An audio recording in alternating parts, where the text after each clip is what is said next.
It's a settlement myth. Saint Madrigal calling the faithful to serenade. Entrancing.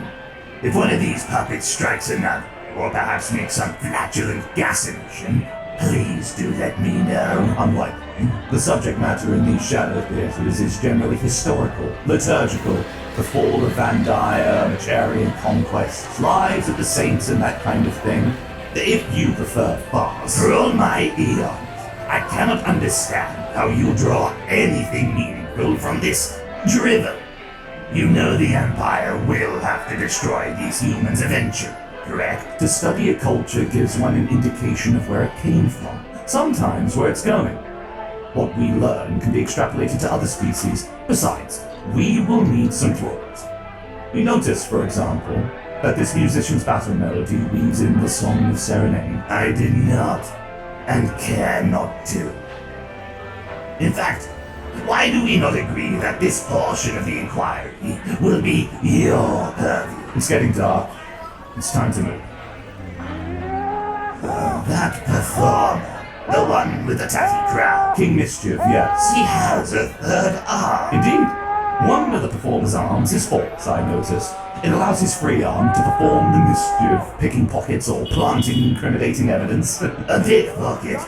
No wonder you're interested. King Mischief, from the volumes I've read, is a saboteur who shakes up the social order and exposes hypocrites.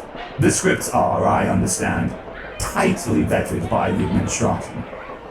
Note how even these bare hat blocks all have window boxes, little gardens, vegetables, flowers, and each of them carved in the rune-like patterns inherited knowingly or not from the Eldari.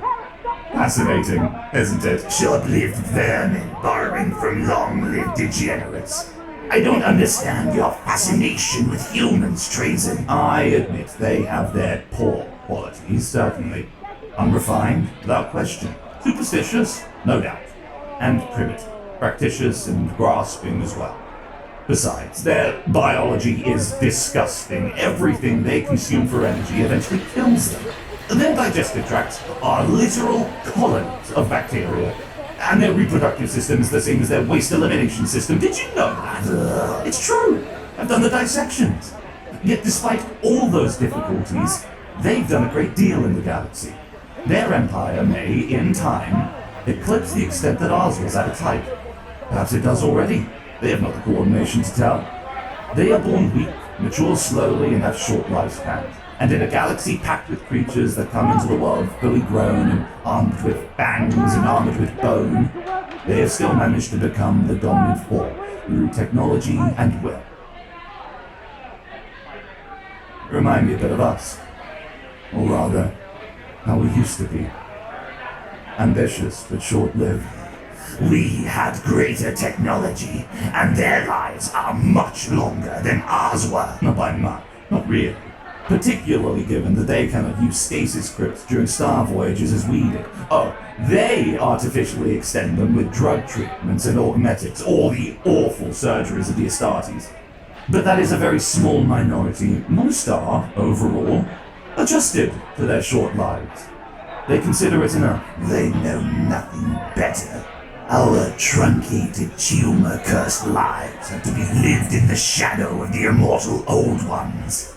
Before that, we, too, accepted our fate. Do you think that, given the choice, they would trade their souls for immortality as we did? As you did. I resisted. I saw the delusion. You were only too willing to trade in that broken body of yours. I went to the flames of biotransference in chains. It is distinct in my engrams. I could picture it with clarity. The lock collar around my throat. Metal hands, tireless, grasping at my shoulders. They took me in my library. The one who did it, Melka, was a Sortet warden. One of the Stormlord's vassals. We remember it differently then. After all, you are a historical expert, are you not?